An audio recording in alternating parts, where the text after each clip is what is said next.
Pendosa yang tak pernah bertaubat, mati syahid, adakah dia akan masuk syurga? Saya suka janggut ustaz. Ni janda ni.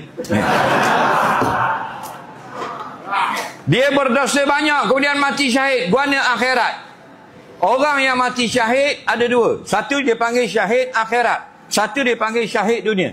Syahid akhirat ni guana bukan mati berperang. Mati guana dalam hadis, mati beranak, mati sakit dalam perut seperti taun, sakit kanser, sakit organ-organ dalaman dia rosak, mati lemah, mati terbakar, mati dihimpit besi-besi yang berat, atau dihimpit jatuh batu-batu besar atas dia, penyek pecah kepala, tubik tahi, tubik perut, macam-macam pasien dah. Mati yang sangat sakit. Mati ni syahid akhirat. Apa makna syahid akhirat? Dalam dunia dimandi, kapang, sembahyang tanam. Di akhirat dapat pahala. Faham?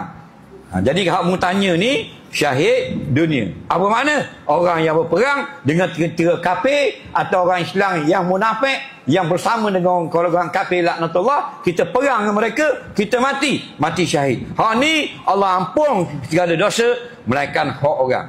Hak orang kena sesat. Ampun gua ni, dak taubat, ampun juga.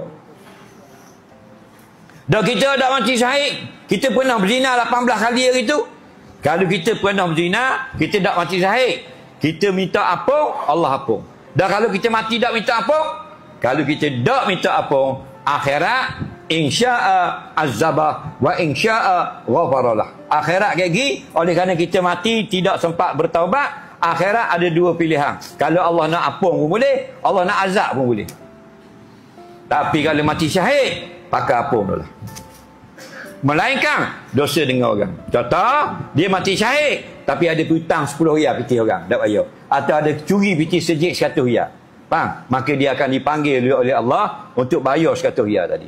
Dan kawan-kawan yang sama mati syahid sudah berada di dalam syurga, dia lambat sikit. Bukan mana masuk neraka, kena jelas dulu masalah. Faham?